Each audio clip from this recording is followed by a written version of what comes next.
Halo guys, kembali lagi di Scene. Jadi kali ini kita akan mengulas tentang universitas terangker di Indonesia. Oke, jadi di sini kita akan mulai.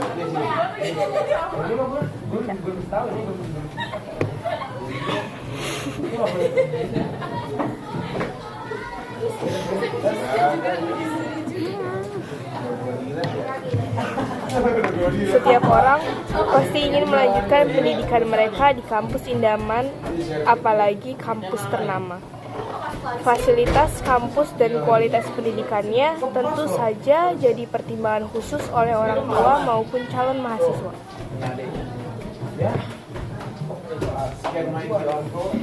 Namun, semua tempat pasti memiliki kisah tersendiri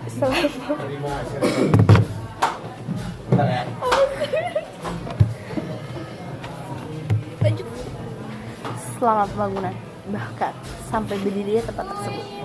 Begitu juga universitas. Di Indonesia sendiri terdapat beberapa universitas yang memiliki cerita horor dan viral di masyarakat. Apa saja kampus yang masuk ke daftar universitas terangker di Indonesia? Apaan aja tuh? Let's check this out. Pertama, ITB. Ke pause. Jadi di ITB tuh suka ada penampakan kalau orang lewat. Sebenarnya itu cerita horor umum lah ya, nggak di ITB doang. Tapi ITB ini kan punya fancy night FSRD, Fakultas Seni Rupa dan Desain, itu punya fancy night. Jadi cerita gini, fancy night ini adalah sebuah pesta yang digelar di kampus. Biasanya tuh kayak semalaman gitu kan. Nah, dulunya tuh fancy night ini digelar ala pesta topeng gitu. Tapi karena ITB ini bukan hanya milik mahasiswa, jadi banyak juga dedemit nih ikutan party. Jadi sekali waktu tuh ada aki-aki sama anak kecil yang ikut pesta topeng, tapi nggak tahu dari mana ya.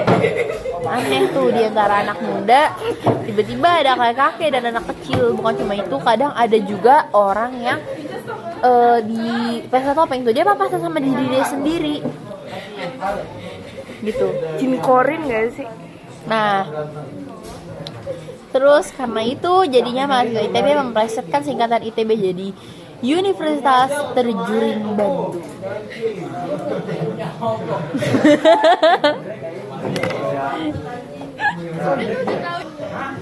Kedua, Unpad. Ya, jadi ini adalah kisah dari seorang alumni Unpad yang pernah mengalami kejadian ganjil beberapa tahun lalu. Nah, jadi kisah ini terjadi ketika dia ini masih kuliah, tepatnya itu tahun 2008. Nah, waktu itu tuh sekitar jam 3 pagi, dia ini pengen ke kosan setelah berjam-jam nongkrong di warnet. Nah, karena kayak capek banget, dia percepatlah langkah kakinya agar segera tiba di kosan dan beristirahat.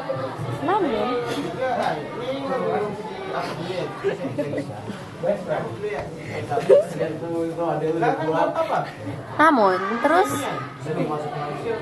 timbul pertanyaan juga, kenapa dini hari udah berjalan-jalan menyusul jalan sepi. Jadi tuh kan dia kan ketemu ini kan, ketemu dua bocil tuh kayak kakak adik gitu, berusia 10 tahun sama 7 tahun. Nah, terus kedua bocah itu tuh kayak cuma pakai pakaian lusuh gitu kan. Terus ya udah, si orang ini tuh mikir anak jalanan kali. Tapi dia juga mikir kayak kok udah di sini kayak dua bocil tuh masih ada jalan kayak biasa gitu kan. Nah, terus Kaget. belum habis bingungnya, terus mereka nyebrang jalan nih, dua anak ini nyebrang jalan, terus ketabrak truk besar dari arah Sumedang ke Bandung. Nah, si orang ini kaget dong. Dia berusaha dong buat nyelamatin dua bocil tadi. Terus jarak dia dengan lokasi tabrakan itu cuma 50 meter. Jadi peristiwanya itu jelas banget, deket ya, berarti deket banget sih. Kayak dari sini ke lantai atas. Nah, jadi terus dia kaget nih pas udah nyampe di lokasi, kan udah berlalu nih, kan dua bocah deng gitu ya, ini truk truk kayak gini misalnya. Nyebrang nih. Iya. Nah ini kenceng nih truknya. Yang kencang. Ini tangannya ngalangin. Terus dia langsung cepet dong nyelamatin. Tapi pas dilihat masih utuh dan nggak ada luka sama sekali. Kok bisa kan? Padahal terus abis itu, jadi sebenarnya ini belum nyelamatin tapi baru dilihat doang loh, dia belum nyamperin banget, terus kayak udah. Ini kalau itu dia belum tandain. Selanjutnya Lantas keduanya pun kembali menyeberang jalan dan kali ini Kemarin lu. ya udah mereka jalan aja kayak nggak ada dosa, terus jalan lagi nyebrang gitu. udah Nah, selesai. saat itu si orang ini mulai mencium bau yang aneh gitu. Waktu dia mau nyamperin bocah itu kan. Nah, Nah, belum belum nyampe. sempat mendekat di jarak 4 meter dengan begitu jelasnya dia melihat kedua wajah bocah terlihat sangat pucat Zubaidi dan bermata apa ya? hitam tanpa ada putih Zubaidi sama apa ya? sekali. Nah, terus tuh mereka melotot ke arah dia nih. Dia nanya, "Kakak lihat kita ya?" Terus kayak berulang-ulang kali, terus keadaannya semakin tinggi. Terus habis itu mereka mundur lagi ke jalan raya itu, sudah lenyap hilang. Terus ada juga kisah dari seorang mahasiswa FIB Unpad. Si namanya FIB ini apa? Muti, Fakultas Ilmu Budaya. Jadi namanya ini si Muti nih. Si Muti tuh waktu ini ngalamin kejadian yang gak enak waktu lagi di festival budaya. Dia jadi panitia di situ. Nah, awalnya tuh dia tuh dengar kayak ada suara sayup-sayup di pojok gedung. Nah, pas didekatin, suara itu tuh berasal dari emang suara temennya nangis karena ada masalah sama pacarnya. Terus Muti ngebujuk temannya kan. Nah, terus pas lagi dibujuk, temannya yang lain itu nerakin Muti gitu, kayak biar Muti pergi dari situ, udah jangan di situ gitu dong. Nah, ternyata keesokan harinya temen Muti yang neriakin Muti itu ngelihat ada nenek-nenek lagi melototin si Muti dan temannya yang nangis tersebut. Terus ya udah gitu. Padahal saat malam ini itu tuh nggak ada orang lain kecuali panitia festival budaya yang notabene adalah mahasiswa dari Fakultas Ilmu Budaya tersebut. 3 UGM. Betul. Ketiga UGM. Jadi kalau UGM ini, kalau kamu masih UGM pasti udah gak asing lagi sama namanya julukan mahasiswa abadi atau dengan Mbak Yayuk ini. Nah, jadi dulu ini ada mahasiswa yang skripsinya itu selalu ditolak gitu sama dosennya. Nah, terus karena frustasi, Mbak Yayu ini kemudian memilih untuk mengakhiri hidupnya dengan cara lompat dari ketinggian di gedung Fakultas Ekonomi. Nah, petambakan Mbak Yayu ini sering nongol saat sore hingga malam hari. Nah, selain Mbak Yayu, dari Fakultas Ekonomi ada juga Mbak Rohana yang berkuasa di jembatan penyeberangan Fakultas Peternakan, Kedokteran Hewan dan Pertanian. Mbak Rohana ini disinyalir sering lewat dan mengagetkan para mahasiswa.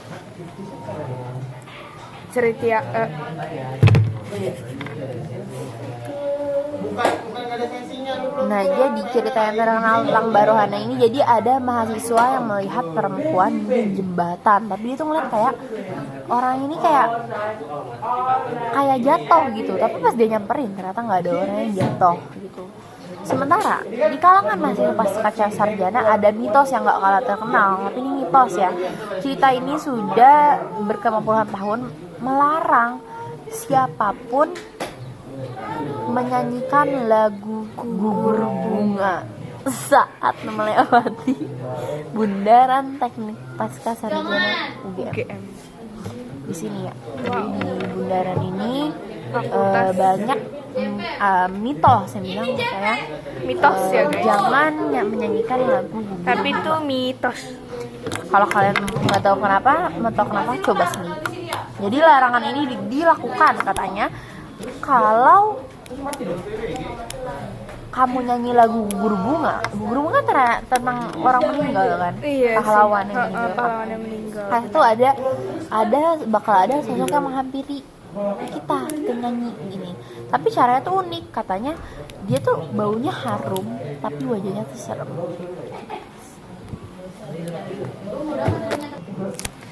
Keempat, UNES. Jadi ini tuh udah viral banget cerita dari UNES ini. Jadi ini sempat viral di masyarakat yang dibagikan ke setiap grup chatting, bercerita tentang mata kuliah yang harus dipindah jadi jam 5:30 menjelang maghrib. Jadi nih ceritanya nih, waktu mahasiswa pada datang ternyata dosen yang biasa ngajar itu tuh udah ada di ruangan. Tapi anehnya si dosen ini cuma diem aja di ruangan, kayak diem aja gitu. Nah terus secara bersamaan ketua kelasnya ini tuh SMS kalau ternyata kuliah di jam tersebut tuh nggak jadi, dan jadinya kosong ala si dosen itu ada keperluan. Sumpah ini serem banget. Ini lebih serem sih daripada yang tadi. Lu tahu kan yang ini? Nggak tahu. Nah, kemudian si ketua kelas, ya si ketua kelas itu gini. Si ketua kelas itu ngechat dosennya dong, Pak, kan si dosennya ngechat ketua kelas bahwa jam perkuliahan hari itu nggak jadi gitu. Terus Karena ada keperluan dosennya. nah, terus ketua kelas bingung lah, udah datang gitu. Terus ya udah nanya lagi, Pak maaf Pak, tapi Bapak sudah di dalam kelas gitu. Terus kata bapaknya gini, kata dosen yang lagi di chat ini yang asli gini, ya udah coba kamu cek kakinya. Terus pulpen dong. Ketua kelasnya jatuhin pulpen buat ngelet kakinya, dan ternyata nggak napak guys. Ini lebih serem sih daripada yang tadi sih. Oh gila, ada fotonya. Ternyata dosennya tuh emang nggak ngemit kaki. Ah serem. Tuh. Terus kalau misalnya kita paling depan kita udah tahu jalan dong. Dosennya minta ganti lah, anak-anak udah pada kumpul di ruangan. Lihat guys. Kok tinggi dah? Udah tahu serem, tapi ada juga ya beberapa yang bilang kalau ini tuh hoax. Serem sih. Kayak masalahnya yang apa sih? Ini bener-bener kayak ngelihat. Ternyata nggak ada.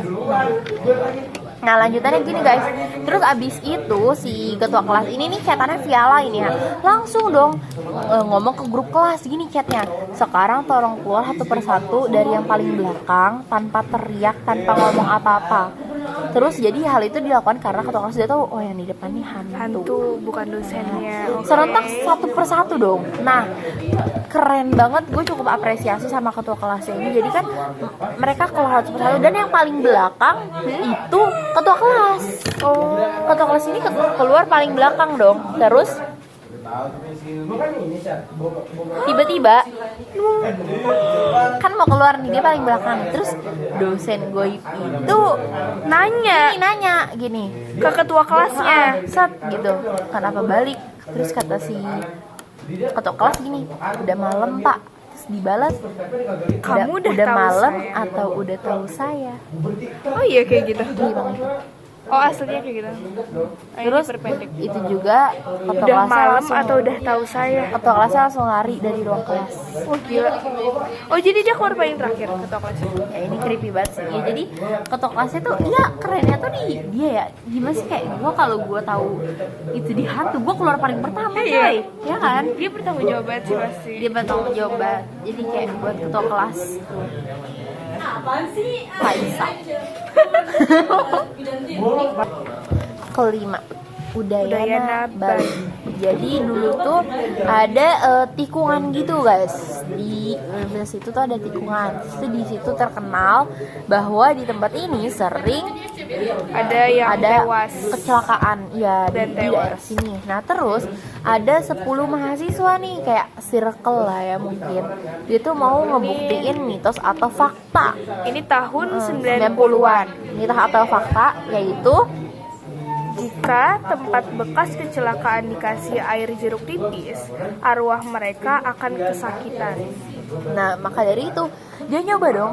Mereka ini bersepuluh nih itu memeras jeruk nipis di jalanan di area tikungan itu kan. Udah tuh sampai jam 3 pagi pun nggak ada apa-apa, udah kan. Tapi tiba-tiba ya udah mereka jalan biasa aja, kecewa dong mereka tiba-tiba. Tapi kan mereka rame nih bersepuluh, pas lagi jalan tuh dia denger ada suara cewek bilang aduh perih. Padahal mereka ini bersepuluh cuma cowok semua. Gak ada wanita satupun. Nah akhirnya karena suara rintihan tersebut itu semakin jelas dan keras, suara-suara raungan lain mulai menyusul ramai. Jadi banyak gitu. Oh udah gitu dong. Terus Tapi ada lagi, ya ada lagi. di unit ini ada satu kisah lagi, yaitu ada mahasiswa yang pulang malam, kira-kira jam 1 malam. Terus mereka ya pakai motor pulangnya lewat Fakultas Teknik. Tiba-tiba salah satu dari mereka tuh ada yang boncengan dan paling belakang teriak ke teman-temannya yang nyetir. Dia teriak gini, bro itu belakang lu gitu. Terus dia bilang, iya kenapa gitu kan. Nah terus sudah kan dia nggak nyadar yang katanya itu lagi boncengan ini nggak nyadar nih yang nyetirnya. Terus pas udah di kos, dia udah sampai kos, teman yang tadi tuh ngechat nih SMS, bro tadi gue teriak itu tuh biar lu nggak nengok kanan, soalnya tadi ada 2 pocong di dekat halte, yang satunya agak jauh tapi ngadep ke kita.